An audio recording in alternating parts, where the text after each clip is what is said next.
Hey nerds, welcome back to The Paper Fold. I am your host Sarah, the paper nerd, and I'm so glad to be back nerding out with you on my favorite topic, stationery.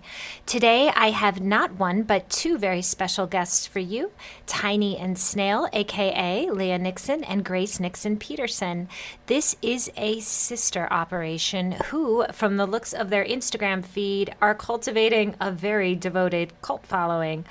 Both of these sisters are artists, and apparently growing up, they were quite competitive about who could make the quote-unquote best pieces. I get a definite Little Women vibe, meaning the 2019 Greta Gerwig version, from them and their extended family.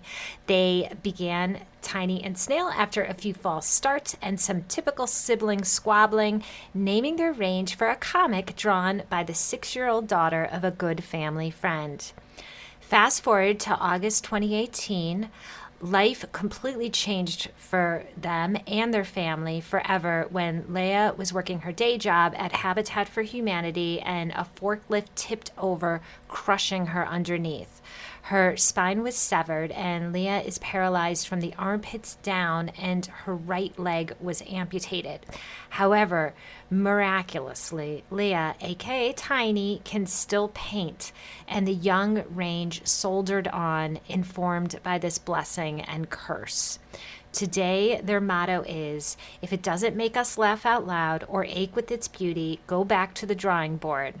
Thus, you will learn that the artful Tiny and Snail range is steeped in as many layers of meaning as it is layers of paint. It is impossible not to be struck by the invigorating approach Grace and Leah have taken to their work, letter writing, and community. They have said, in an age of technology, snail mail isn't just a novelty, it's powerful.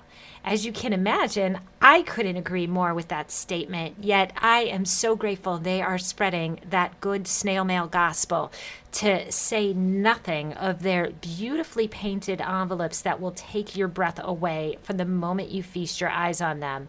Stay right here for more from this creative powerhouse duo. You do not want to miss this. Hey nerds, I can't go any further without raving about Girl with Knife, a maker that not only occupies a very special place in my stationery heart, but also, after just 3 short years of existence, in the heart of the card and gift community as well. I well remember the very moment I got acquainted with this range, as well as its exquisite creator, Alicia Castaldi. It was in the before times. Yes, it was winter 2019, and Alicia was making her trade show debut at New York Now. I came around a corner to see a chic burst of blush and black that was her booth, and then I spied Alicia herself. This was my brand new BFF in paper goods. I just didn't know it yet. What makes this stationery and gift range so special? Well, if you describe yourself as feminine, unapologetic, and authentic, with a polished sense of style and a razor-sharp wit, this is the maker for you, and clearly the world agrees.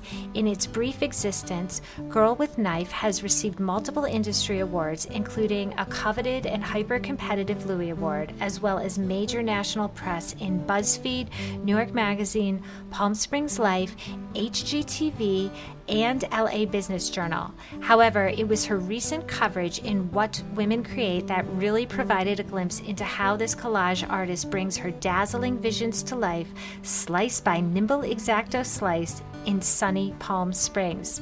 If you look through the latest Girl with Knife wholesale catalog, nearly as fun as the cards themselves is Alicia's pithy commentary on each one.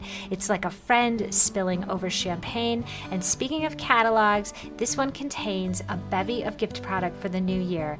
Now the season of fierce has become a lifestyle of fierce. Alicia's got weekly pads, candles, art prints, and pinch me, she has pillows. With names like We Just Fit Together, Eternally Fierce, and Rare Creature, you know your dreamscape just got upgraded. As I write this, I have not yet traveled to any of the winter shows, but I already know these are going to be some of the most memorable finds that I will want to share, not just throughout Stationery Trends, the Paper Nerd, and the Paper Fold, but my life. With all that said, it should be clear that I can barely relay how proud I am that Girl with Knife sponsors this podcast. So head on over to girlwithknife.com. Once you lift your jaw off the floor, you'll see why I say what I say and agree. I guarantee your girl gang will be speechless. Okay, I have Grace and Leah here. Welcome. Thank you. This is such a treat. So, Tiny and Snail was born before Leah's accident, but the accident itself changed the mission and course of your brand exponentially. Can the two of you take listeners through that trajectory? Sure. Leah, do you want to start off? Sure. So I guess we'll start at the beginning. I was living in Kentucky in a really remote area, and so I wasn't finding work really that suited my. I had gone to college for art, and I was sort of struggling a little bit after college, figuring out how to do what I wanted to do. Anyway, it's a hard Grace time. Also, it is. It's so. It's hard. a really hard time. I'm so glad I'm not 20 again. But Grace was moving north south with her husband, and so with the nomadic lifestyle, she was finding it difficult to find work too. Because he's a golf pro, right. So we chased the sun quite a bit until we finally got established in Milwaukee. Nice. And so Grace was starting to make handmade cards and selling them on Etsy for like $9 each, I think. And I had a conversation with her one day. I was like, Grace, you're never going to make money selling handmade cards, and you're ruining your wrists in the process. So I was like, I can do computer work. I can figure out how we can like work together to, print these out and actually start a business. And so we tossed around the idea for quite a while, and I think we were both like, unfortunately, pretty stubborn about, like, is it her company? Is it my company? So finally we realized that it's our company. And That's such a sister thing. I'm sorry. Like, I could totally see my sister and I like arguing about that for like a good week or two before we talked about product. So anyway, once we came up with our name, Tiny and Snail, it felt like its own new journey that we were embarking upon. And so we started designing our signature collection, which is how many cards, Grace? There were 13 cards in the signature collection, I think. Well, 2 postcards and 11. I think you're right. And once we actually started the work, magically we started getting along better because we realized that both it was not like I think there was just more angst about like artistically, how is this even going to work? Like, we're 2 very different like artists, and like, how is this going to blend together? And there's just kind of like that angst. And then, but once we started designing, it was just like, oh, it just makes sense. Like, some of these cards are my art, some are Leah's art, some are a blend where like we have a Stardust and Fireworks card that is our all-time best-selling card. And Leah painted this magical little camping scene, but she just wasn't able to get like the fireworks quite like free and loose enough.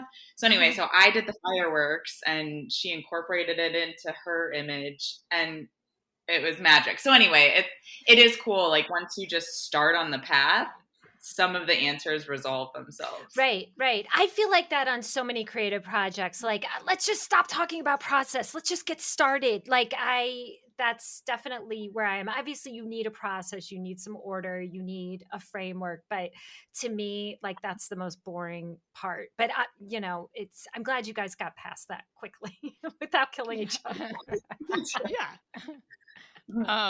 And so let's see. I decided to move back home, and I started working for Habitat for Humanity building homes because I needed some money to live, and we weren't making any doing Tiny and Snail at the time. So I was working like 8-hour long labor days, very physical work. And then I would come home and like in the evenings or weekends, I would work on Tiny and Snail. And about 2 weeks before my life flipped upside down, I was thinking, like I believe I was tying rebar for a foundation or something in like 90-degree weather, and the sun was beating down on me, and I was just like, I wonder when I'm going to be able to transition like at least part-time to Tiny and Snail. And then like 2 weeks later, a telehandler fell on me, and that was my answer. I You was asked not the going to be working universe. for I was not going to be working for Habitat for Humanity anymore. Yeah, I guess Boy. just briefly the accident. We were putting up rafters. It had rained really hard. The angle of the telehandler, which is like a 22,000-pound forklift with a long arm, basically, it fell on me, and I lost my right leg and my spine. I have a spinal cord injury, so I can't really move or feel anything below my chest.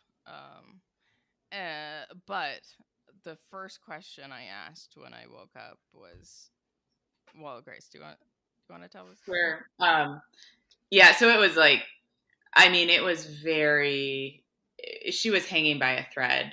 You know, the fact that Leah is alive and here is absolutely miraculous. But I flew home immediately from Milwaukee to go back to South Dakota and be with her in the ICU and with my family. And after, I think the first surgery was like 13 hours or something, you know, insanely long. And when we were in the room and Leah was kind of like, the medicine had started to lift a bit, or the fog, you know, and but she was intubated, so she couldn't talk. But she could move her hands, and so she finger spelled into my palm, "Can I still draw?" And we were able to say like, "Yeah, you can," which was just, and that was the thing. Like, as soon as I heard about the accident, I was wailing, and I was just like, God, you have to let her live, and you have to let her still use her hands. Because art is just, it's who Leah is. It's like her whole being is just this gorgeous, deep artist. And so the fact that the line of paralysis, I mean, if it would have just been a hair different, she wouldn't have hand function. So it was really incredible. And that was obviously at the forefront of her mind, even after all of this trauma to her body and her brain. Like, that was the first thing that she wanted to know. So it was pretty amazing. Wow. I mean, you're still asking that same question. When am I taking this full time? Like, yeah. I'm sorry to say that, but it's like you're still asking yourself that question after you've just been through this incredible ordeal that, you know, you nearly did not come out of. Yeah. Well, you know, actually, Tiny and Snail, I think there was honestly a few times that I could have chosen to die. But at one point, my little brother, who was born when I was 16, he came by and held my hand. And there was sort of like this inky blackness that was calling to me. And I had a feeling that if I went there, I wouldn't be in pain anymore. And Will came by and held my hand, and I was like, oh my gosh, I can't leave. Okay. And another thing that kept me here was Tiny and Snail, because I had the thought, like, Grace can't run Tiny and Snail by herself. Like, she's gonna mess it up. Well, no, I mean, I'm kidding. I'm joking. I'm sorry. That's what I'd say about my sister. I mean, I can't leave her. I told her we were doing this together. Ugh, that's Yeah. so amazing and so beautiful. Hey nerds, it's the Paper Nerd swinging in to tell you about my own consulting services. Sometime during the first lockdown, I started getting serious about consulting with the rough idea that I could review ranges and offer guidance to makers however I could. Much to my surprise, my consulting has proven to be both popular and incredibly personally rewarding, as I'd never before had a chance to really help ranges grow and meet their big picture goals. My approach is tailored to each individual client, so I always start off with a get acquainted call, no charge, just to learn more and see if I can help. Usually, I just ask a lot of questions and try to get a sense of the brand, its challenges, and overall goals. It's not unlike a therapy session, but for your business. Sometimes it's very freeing to just get it all out to a compassionate, objective listener. Meanwhile, if all goes well, once we agree on a general plan and what needs to be addressed first, I get cracking. This may entail suggesting some names of reps, polishing your website or individual product copy, recommending which shows to consider, or even examining your range SKU by SKU and giving you my honest feedback on what works and what doesn't. I don't think anyone will be surprised to hear that I have had long exchanges debating elements like trim size, envelopes, paper, sentiment, and typefaces. I can tell you what else is out there that is similar and suggest how you can differentiate. If I have learned anything so far, it's that most makers see their brands much as we see our children. There is a lot of energy and emotion invested. It's all very complicated. And just like we can all use some occasional guidance as parents, it's helpful to get the same for your other baby. If you are interested, visit my consulting page on thepapernerd.com to see testimonials from my existing clients and reach out to me. I promise I will be as honest as I know how, and anything you share stays between you and me. It's always an honor to be entrusted with anyone's baby, so I'd love to take a deep dive into yours. Give me a shout, and let's get started. So I can imagine your recovery was incredibly long. I don't even know how long you were in the ICU So before you were I was in even the like having a ICU for conversation. Yeah, I was in the ICU for 29 days, and then I had a life Wow. flight down to a rehab place in Colorado called Craig Hospital, which is honestly one of the best rehab places in the world for spinal cord injuries and brain injuries, and I feel extremely lucky that I got to go there.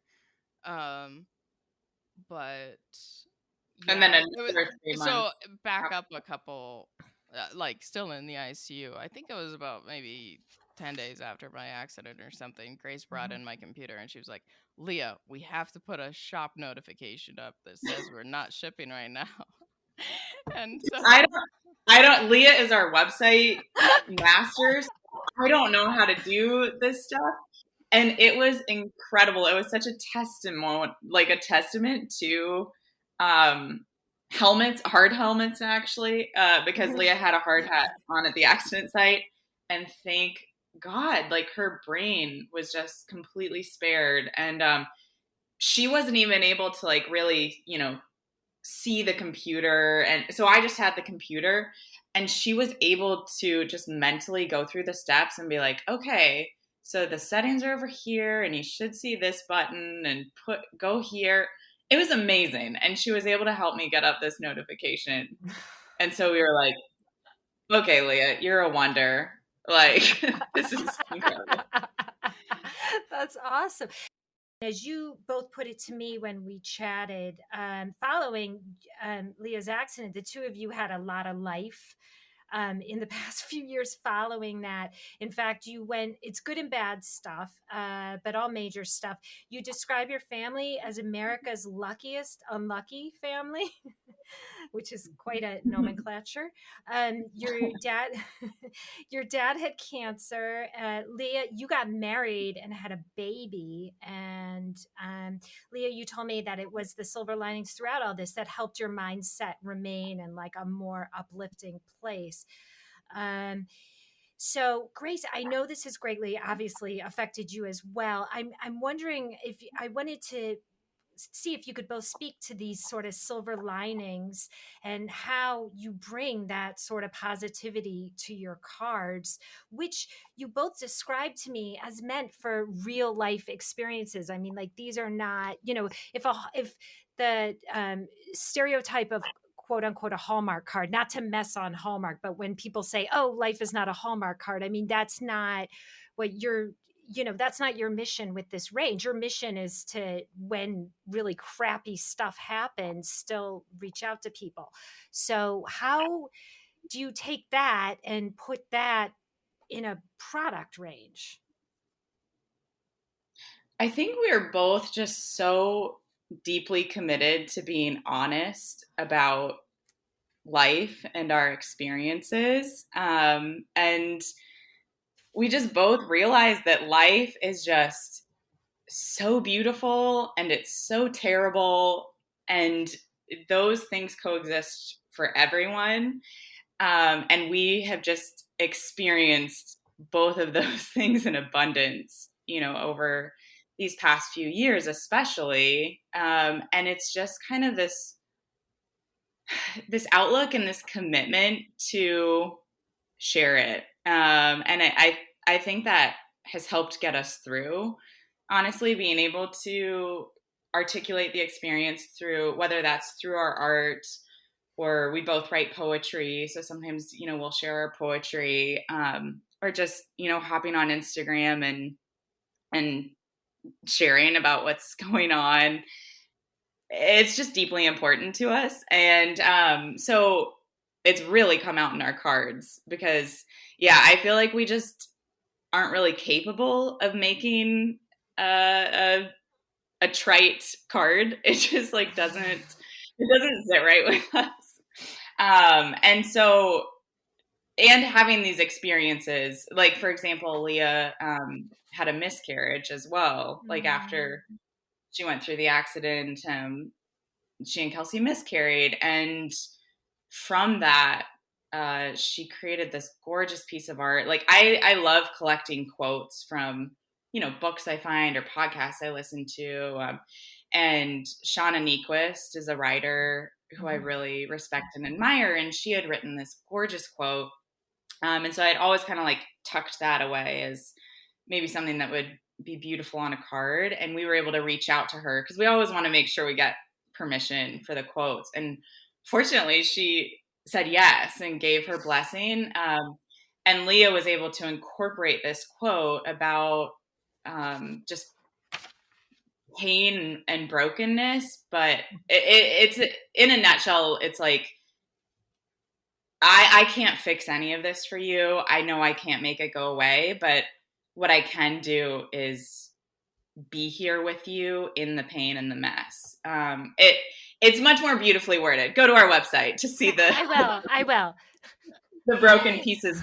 But well, you yeah, guys Leah, don't do the copy. You do the artwork, so I don't expect you to articulate that. It's more a union. But that is but like, beautiful.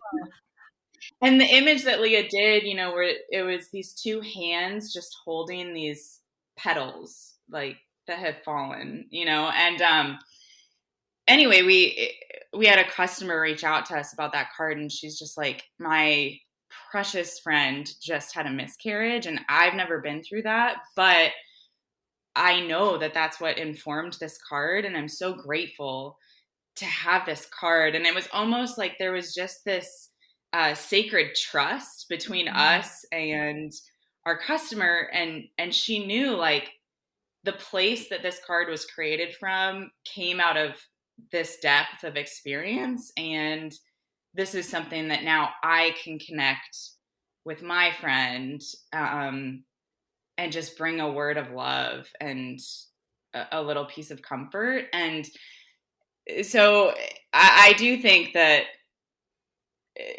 that's just a huge part of our company, is like, okay, how can we just take all of this crap that we've been given and like make gifts out of it to then also help the world. Right.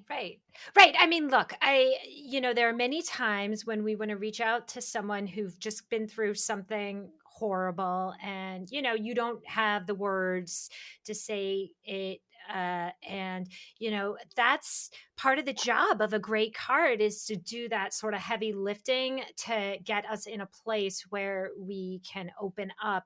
I know that after spinal cord injuries or something as traumatic as that, people want meaning to their life more than ever, and I think that's something that you know it's inevitable to think about, because you're like, I should be dead right now, but I'm not. So what am I here to do? And I just am so grateful for Tiny and Snail, because I think that is my purpose now, is to um, make beautiful art that can help other people through these experiences of loss and love and celebration. And so I don't know. I mean, it's just such a privilege to be in this space now. I mean, you guys are, adding really cool. You're just adding a lot to this space. And as we're talking, it didn't occur to me as I was preparing for this podcast and writing your questions and doing all that. But like all of a sudden, I'm thinking a lot about Frida Kahlo, and about how, when I first learned about her, like I learned about her art before I learned her backstory. And you learn her backstory and you're like, oh my god, this woman was in agony and she went through this, that, and the other thing. Well, it just made her work so powerful, and it still speaks to people. So how long ago did she die? Like almost 100 years ago, like, Yeah, I or think maybe, so. yeah, like a really long time. Yet her work, like, she's probably never been more popular uh, than that. So speaking of women painters, Grace, I love that your envelope painting was apparently born after you decided to make a quote unquote no wasted paint rule. This was after you embarked on a 30-day challenge to paint a floral a day. I just love it. Now, personally, I hate wasting anything. So, did this arise from a desire to create more work, or because you hate throwing stuff out like me? I really want to hear about how this was born and how this art form evolved to like where you have it today. Sure. Yeah. Nail art is just something that I've loved for a long time. And I feel like it's just a sparkling little piece of our company where we really promote, like, not only beautiful cards inside of the envelope, but like, how can you make the envelope itself just a piece of delight? So, yeah, the very first time I had ever seen the concept was I had written a fan letter to a blogger who I really loved. And to my surprise, she wrote me back, and she had taken like a Patagonia catalog page and crafted into this quick little envelope, and then wrote on the actual magazine like my address. And I was just like, this is amazing. This is the only way I'm sending mail from now on. uh, so I like developed a way to just make envelopes out of magazine pages without a template or anything fussy. Mm-hmm. So I was doing that for a long time. And then I really started to delve more into painting and acrylics. And an artist and friend and mentor of mine, Amanda Evanston, she runs every February this 28 days of February or of florals on Instagram. And I was like, oh, I really want to do this challenge for February, but I think I want to do it on envelopes because that's kind of, that's very on brand for Tiny and Snail. And I was like, then I can have some fun stuff to post. And also then I can send out cards in these envelopes.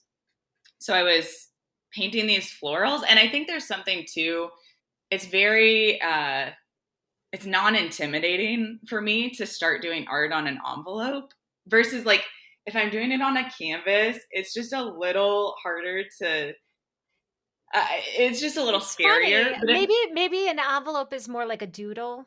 Like it's a little totally. less. I mean, I fell in years ago when I first got on Pinterest. I discovered the whole like mail art community, and I always wanted to integrate it into what I did at Stationery Trends. But it's just since it's one, since they're one and done, it's not, it doesn't lend itself to the mass produced model. And you guys have been able to bridge that, which is I love that you've brought that into this world, the stationery. Oh, you mean with the instant artful envelopes? Yes, Or yes, yes, yeah, yes. yeah. So that's kind of like the next step of the. So yeah. Anyway, like doing the paint on the envelope. Sometimes it'll be more intricate, and sometimes it'll just be I'm painting another piece, like on a canvas or on a piece of paper or whatever. And then I don't want to waste the paint, so it'll just be dashes and circles, and anything you do immediately looks cooler. Yeah, if you can draw a circle and lines, you have just taken your mail to a whole new place. It makes your envelopes look so cool. When I got the one from you guys that you drew on, that you painted on the first one, I still haven't opened it. It's so amazing. I love it so much. My only complaint is that the U.S. Postal Service ruined it by putting these ugly stickers on it. But I know. that's a whole. Well, when I go in, yeah, when I go in with some of my packages, I love my posties in Milwaukee. Like Jennifer, Dan, and Miles are just so close to my heart. But yeah, they'll be like, "Oh my gosh, Grace! Like I don't even know where to put this sticker because you covered the whole thing in art. Like I'm gonna mess it up." I'm like, it's okay, it's okay. I understand. Will they hand Um, cancel it for you when you bring your stuff in? Do they love you enough that they'll hand cancel it? Oh yeah, without a question, they will do that. So it's very sweet of them. Yeah, I can never move because they are too good to me. So, um, you took this concept to your instant artful envelopes, which I love. And these obviously evolved from the painting on the envelopes, but they sort of also came from what you mentioned about transforming any magazine page into an envelope. You even have a tutorial on your site to show folks how to do this themselves. Now, most makers that I work with would not really push this as they want their clientele to buy product. But this sort of upcycling seems really, really inherent to your brand. Can you speak to this sort of non mercenary path you embrace, which, as someone who was raised by a hippie, I love, by the way? Yeah, I think for Leah and I, we're just very committed to trying to spread the lifestyle of sending mail and being creative. And we just find so much solace and joy from being creative and reaching out to people, through the mail. And so if we're able to promote that, like obviously, yes, we would love for people to buy Tiny and Snail cards, and we really believe in the product that we're putting out and the quality.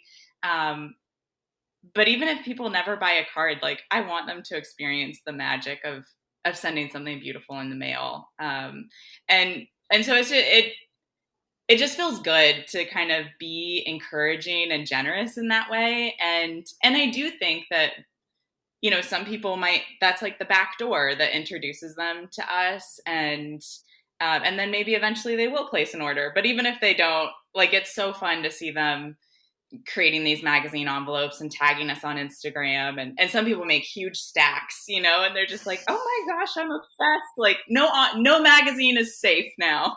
I Pretty mean, fun.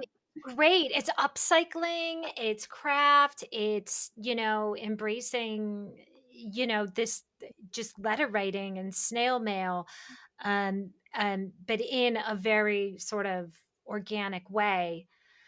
Um, I think one of the coolest things about snail mail is that it not only makes the day for the person who receives the card, but I think it also changes the person who is sending the card.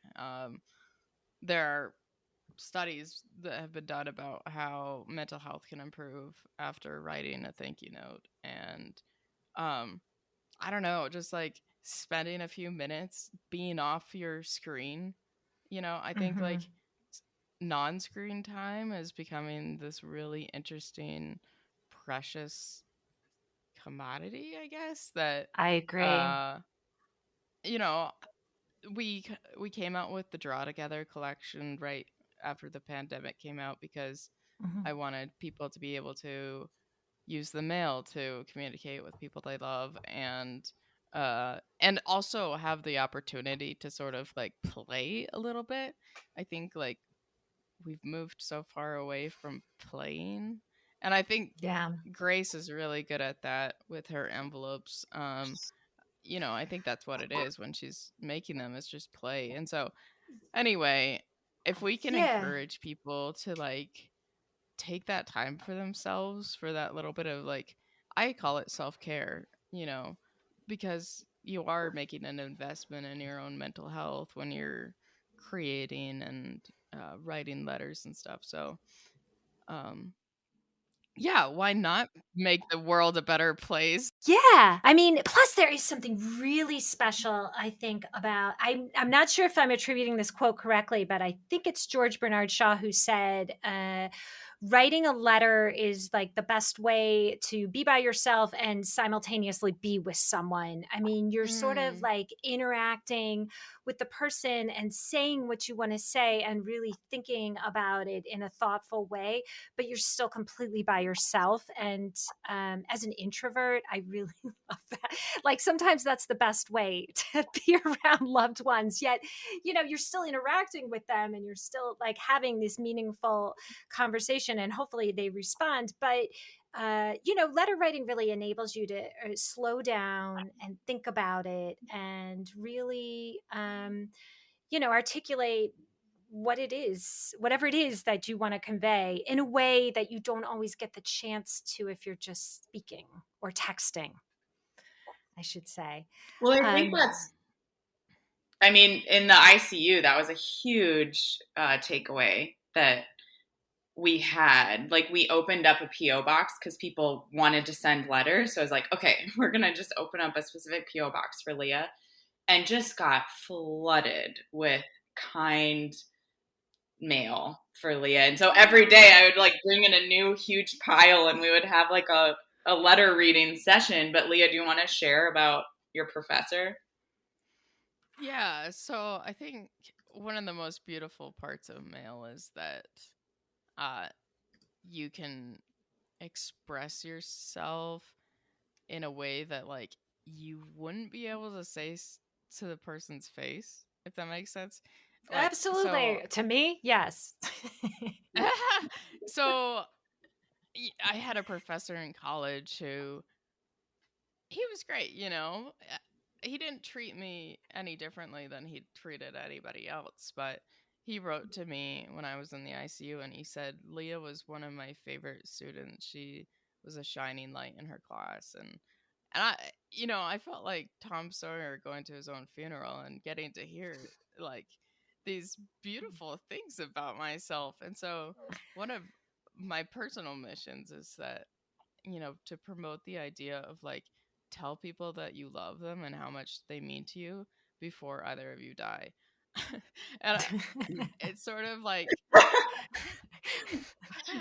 It's a, I joke that like we're the only company on Instagram that reminds you of your mortality like once a week. Tell him you love him. You never know what might Yes. happen. Yeah, no, Yeah, look, and it's so true. It's so true. I mean, we all know what's going to happen. We're going to Right. die. And so Right. just don't know when. But Grace, Right. yesterday you were telling me about this letter from our grandmother to you. Do you want to talk about that? yeah, Because I thought it was so beautiful. yeah.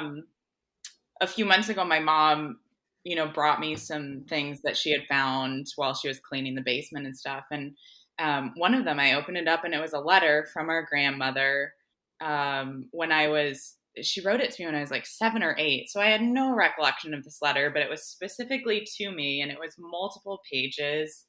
And I, I just cried reading this letter. It was just like, it was like a time capsule because she was talking about caring for the little lambs that morning and the trees that she planted, and this was the weather. And then she's like, Grace, you're so curious, and I can tell you love life and you have such a zest, and that's just wonderful. And I didn't really know our grandma that well.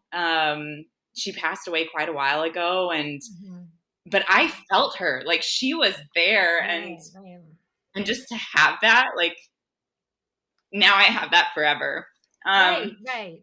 And now you get to know her as an adult and not a child, and you can relate to her in a different phase of your circle of life. So what a gift. And it was a total gift. And I was able to see, parts of myself in her. Like,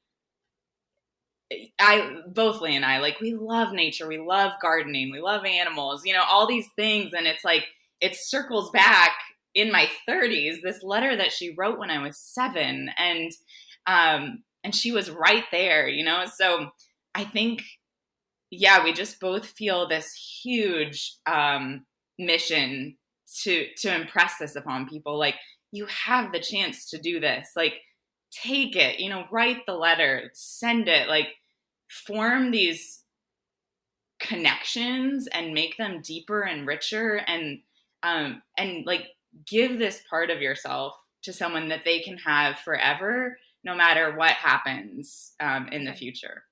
Right. I love just that. a quick little anecdote. The day before my accident happened, I took my dog to the vet. I signed this insurance paper for any, it was like AFLAC basically. If I got hurt at all, they would like pay me a certain amount of money. I signed that paper that day, and I wrote to 2 of my best friends. And I couldn't really plan a more perfect day to precede the shittiest day of my life. I don't know if I'm allowed to say that on this podcast. You can say it. It's fine. I think, as far as I know, but I haven't heard any different.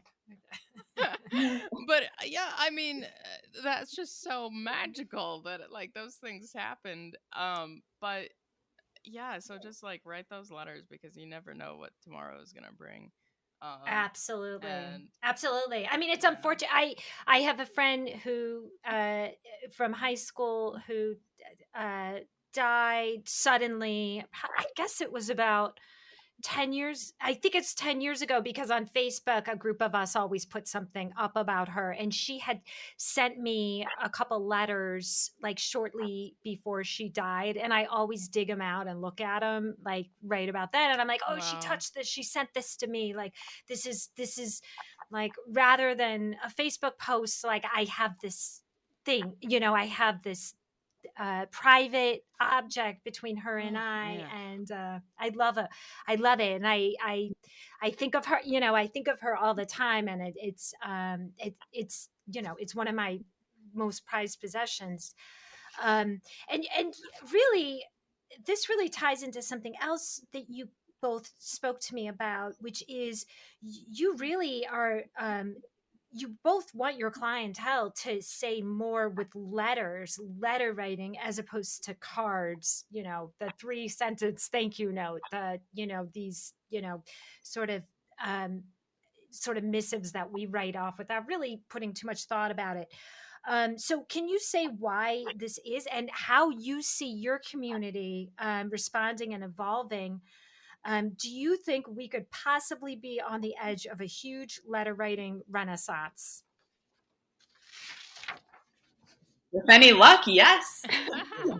Leah, do you want to? I mean, at Stationery Trends, it's all cards. I very, very rarely will someone send me letter paper, and I run it. I don't run it a lot. I don't see it a lot. I don't hear about it from retail. Like I don't hear from retailers. Oh, I can't keep these letter kits. It's just not something I hear, but I would love to. So I'm sorry. Go on. Yeah. Well, we've always had a commitment to keep the inside of our cards blank, because I think it's just like the opposite of Hallmark. It kind of drives me nuts when people just sign their name inside of a card.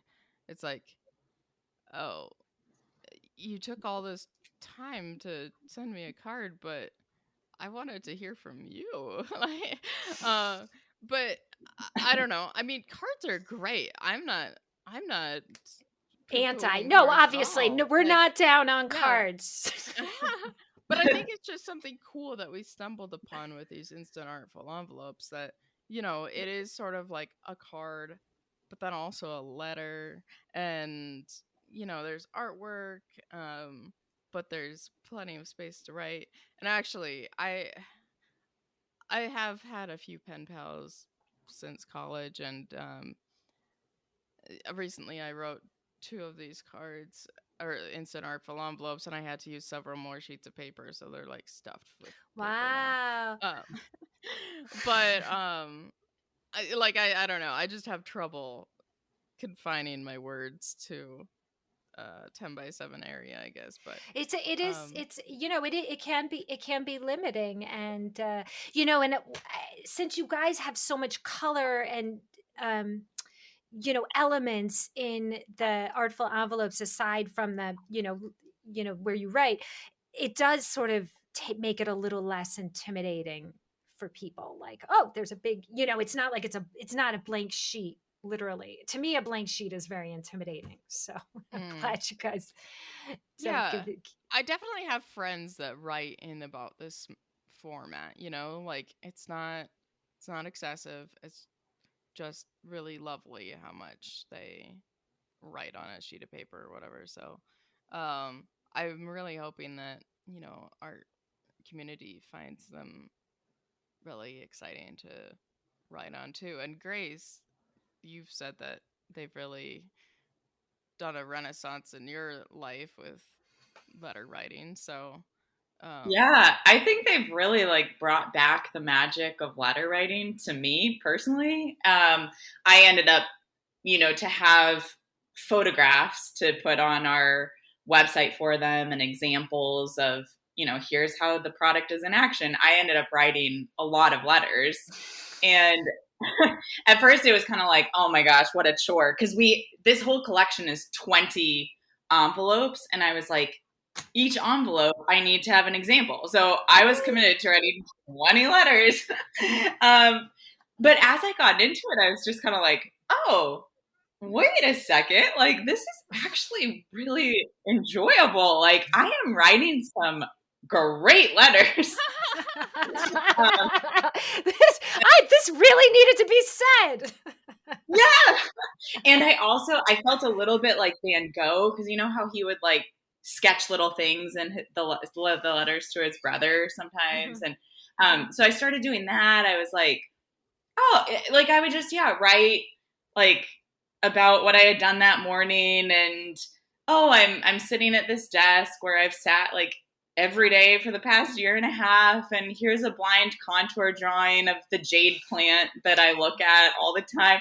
And it just became so fun to like add these little elements of my drawings and my words and what they mean to me. And then it is nice because the outer part of the envelope already looks incredible. So I didn't even have to add any paint, like that was taken care of. I say that I started a stationery company because I felt the pressure to create a card every time I sent something to somebody, so I never ended up sending anything because I know. So anyway, I started a stationery company so that I could send my own artwork to people. Which, so Without yeah, having to do with one at a time. right, yeah. So yeah, it's always a triumph when I get something in the mail. Grace is definitely a little better at it, but you know, but you do know how to get it up on the site. that's true. Yes, and I'm taking consolation in the fact that maybe many more letters are being sent because of me. So Oh, I'm absolutely. I mean, I always think makers have to, pat themselves on the back for that. Like, think of all the communications that your product is like carrying, and all the congratulations and I'm sorry's and I love you and I I know. like it's insane. When you think that you're helping people give voice to this. Um and one thing that I came away after I chatted with you guys, it took me a little while to like sort of figure this out, but I always sort of assumed most makers, most especially new companies, they aspire to like the rifle paper company model. They want to take off, get a huge following, get a bunch of amazing licensing partnerships. I mean, in the case of rifle, it's everything from like heads to wallpaper to pillows. I mean, they like really went out there, and then you sort of like attain a certain ubiquity and renown, and everybody else is like, that's what I want. um but you two are like, don't really seem to be that interested in that. You're more into cultivating a deep connection with your customers and then growing more organically. You even told me that you're cultivating a cult, which I love. um so I have to wonder, like, where do you hope this will go? Where do you guys see yourselves in 5 years, or where would you like to be? Yeah. I mean, it is very important to us to continue growing from where we are. Like this is actually the first year when we've been able to legitimately pay ourselves. But even with that, it's still not at a sustainable. Yeah, it was a big day when we started doing that. Um, but it's also clear, like, okay, we're not like at a sustainable level for ourselves yet. And Mhm. so we do need to grow to continue to make this like uh, something that we can continue for Flourish, years and right. years. Yeah, exactly.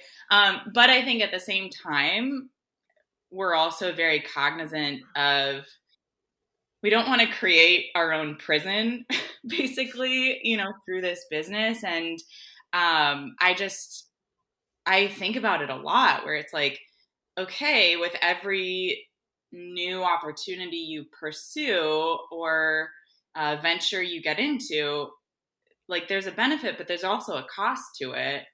And, what is the cost in terms of the hours it's going to take, it's like that lifestyle balance. And I think Leah and Right. I are both really committed to like living beautiful and vibrant lives. And a huge part of that is creating our art for an audience that appreciates it and that purchases from us and that can then help like feed our dogs and our families and all of that. But then at the same time, it's like, yeah, I want to be able to go out and spend time in my garden. And I want to be able to like go visit Leah Right. and my And that, family for right. a week, not be like, oh my gosh, but I'm not in the studio to ship stuff. And yeah, so even thinking about growing to the point where we would need employees, like it just doesn't really appeal to me because it's like Mhm. that. I think that would be, it's just another layer of stress and things to figure out. And I think we can get to a point where we're both paying ourselves a really fair, good wage without reaching that level Mhm. and that amount of stress. So it's a balance.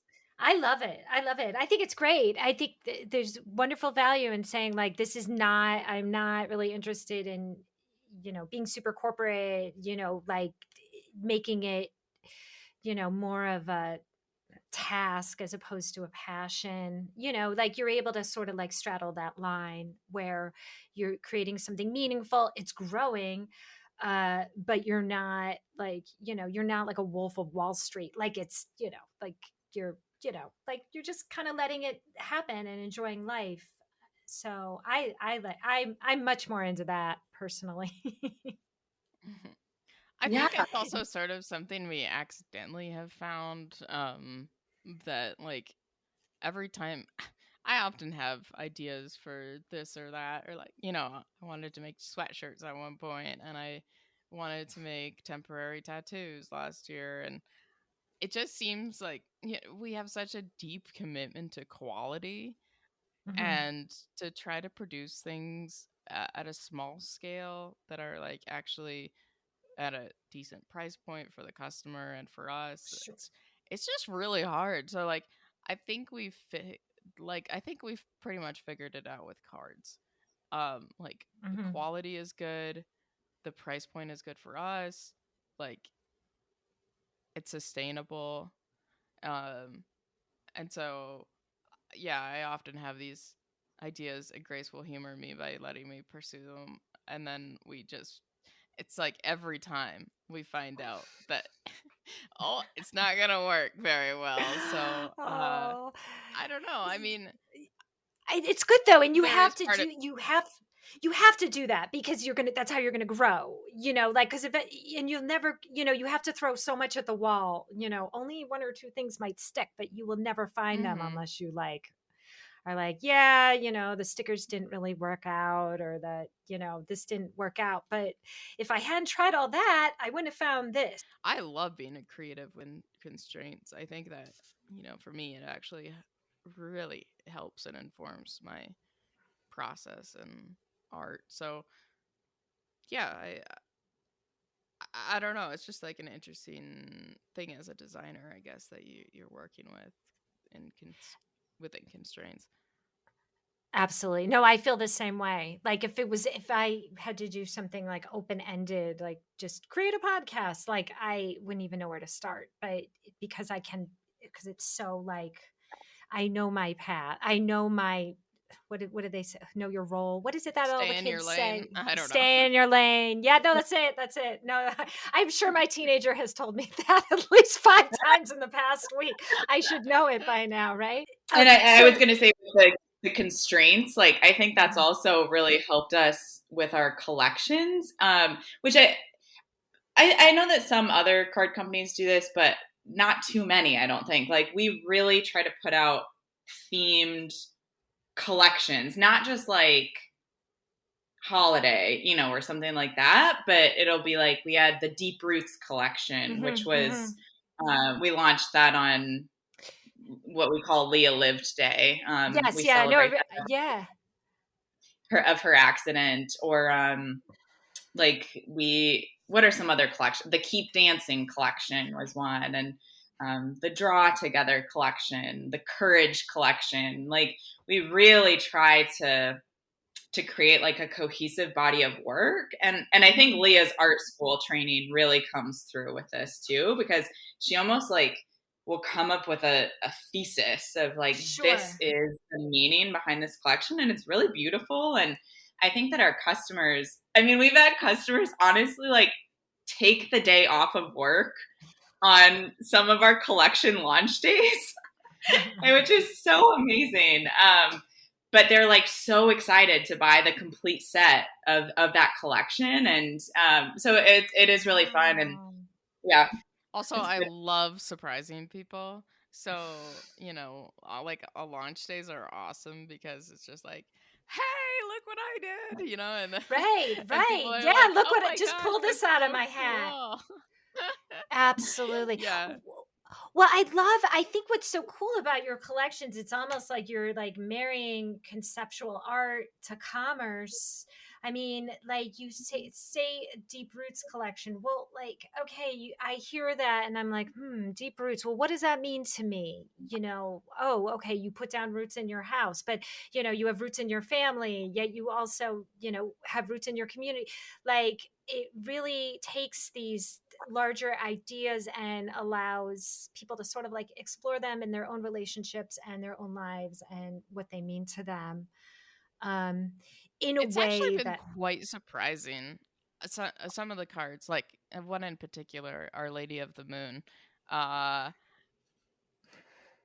Grace predicted it was gonna be a flop, and it has I, been. this is the one that I was wrong on this one. I will admit I was wrong on this one. Yeah. It's amazing and surprising how people respond to this card. It's so it's exciting, so and funny. That's exciting. Yeah, so I'm on your site looking at them, but you guys have you have so many cards, and like I feel like I can't even look at it as we're talking because I would need to stop and look at it and think about it and then come up with a witty comeback. And so that's not Well, happening. But and another unexpected cool thing is like because we write descriptions on our website, I feel like, I am sort of verbally exploring the concept behind each card and like, where it came from. Yeah, and so it's a I do kind of feel like I'm in art grad school or something where, I'm creating these themed body of works and then writing theses right. about them. You're going to be graded. You're going to get a grade sooner or later Yeah, and a diploma. so yeah, anyway, I mean, it's very cool to It's have this opportunity, yeah, I love this. I love this approach. So my last question is there anything else you write or die chicks would like to share? Can you give our listeners any peek of what you're working on? Yeah. We basically have all of our collections planned out and mostly designed for the next 2 years, which Whoa. is, yeah, we feel very excited about that. We've realized like, okay, we need to get on a schedule because with our local Milwaukee printer, to get the price point right, we have to print such a large volume. So we almost need to print like a full year's worth of cards with them. So every collection. So anyway, Leah, I mean, I've designed some of them, but Leah's done a lot of the work for this designing.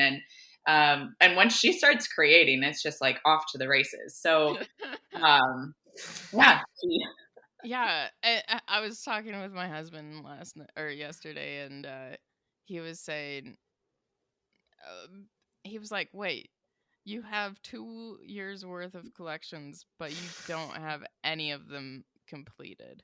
And I was like, "Yeah," and he was like, "Oh my gosh, you're like a procrastinator and a perfectionist at the same time." So, uh, but that's exactly how he is. So, yeah, I Right. guess we get along in that regard. But yeah, it's like Yeah, and it's until I methodical. have to finalize these things, I want to keep toying with them and tinkering. Right. But So I I am mean, going to crack the whip and make her finalize them because this is the next thing. Like this isn't as sexy and as exciting, maybe, but we do know that we need to grow more. And so it's like, okay, I think 2022 is the year where we maybe venture into some paid advertising. I don't know if that's like probably with like Facebook and Instagram. We just need or more like get eyes. your name out there. Yeah, like put yourself out Yeah. there a little bit. Yeah. Look, Yeah. that And makes sense. we always talk about like our besties, and like when we get a bestie, like they are with us, and so it's like if we can just continue to grow our besties, like that is, I think that's ultimately like our key to success is just like getting enough Sure. of those on board with us. Yeah, Yeah, you're so that's cultivating a cult. exactly. We need to grow the cult. Grow I the think cult. one thing.